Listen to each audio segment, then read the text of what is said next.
Saudara, ketika Sigmund Freud, tokoh besar dalam psikoanalisis itu, menyampaikan teorinya tentang pengaruh bawah sadar dalam kehidupan kita, ia dianggap menimbulkan revolusi pertama dalam pemikiran psikologi. Tapi sebetulnya ada revolusi yang menyusul setelah revolusi Freud, dipimpin oleh muridnya sendiri, yaitu Carl Gustav Jung. Kalau Freud berkata bahwa seluruh tingkah laku manusia, seluruh perilaku manusia sebetulnya berdasar atau didorong oleh apa yang dia sebut dengan Liebestriebe. Ada dua yang mendorong manusia untuk mempertahankan kehidupan ini. Satu, dorongan untuk mencintai, Liebestriebe, yang kemudian dilahirkan di kalangan orang awam menjadi dorongan seksual.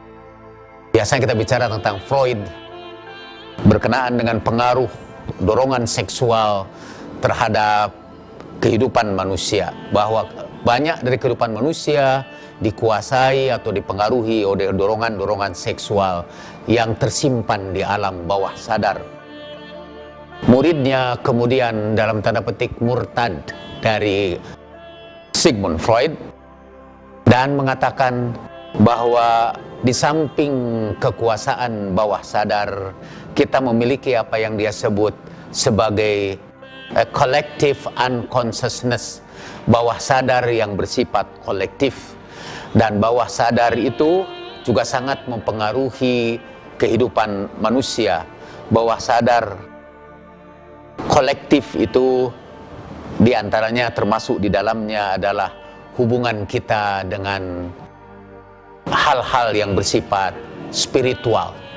Jadi menurut Jung, orang ini hanya bisa normal secara psikologis apabila ia menghubungkan dirinya dengan yang maha tinggi, apa yang konsep yang kita sebut sebagai Tuhan.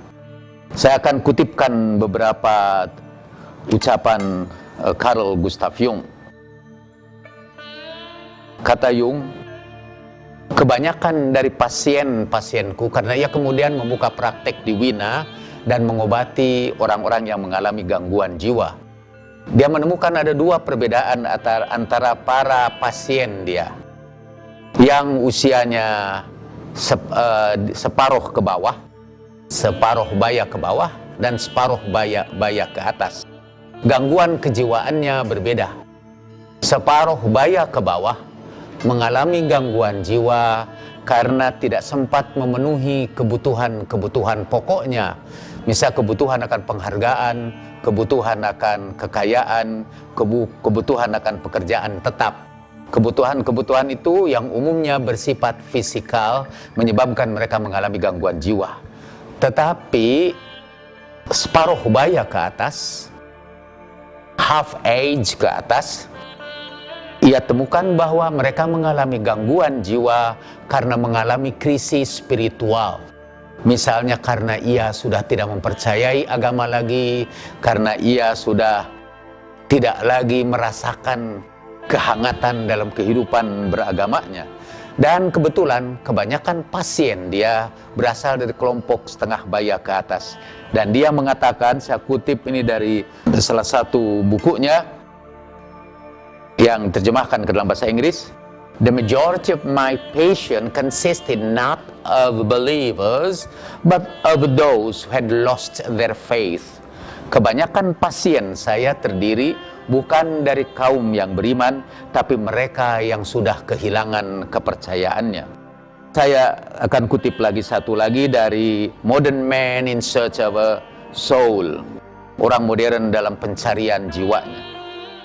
I have treated many hundreds of patients. Saya telah mengobati ratusan pasien, dan di antara mereka yang berada dalam paruh hidup yang kedua, yaitu di atas 35 tahun.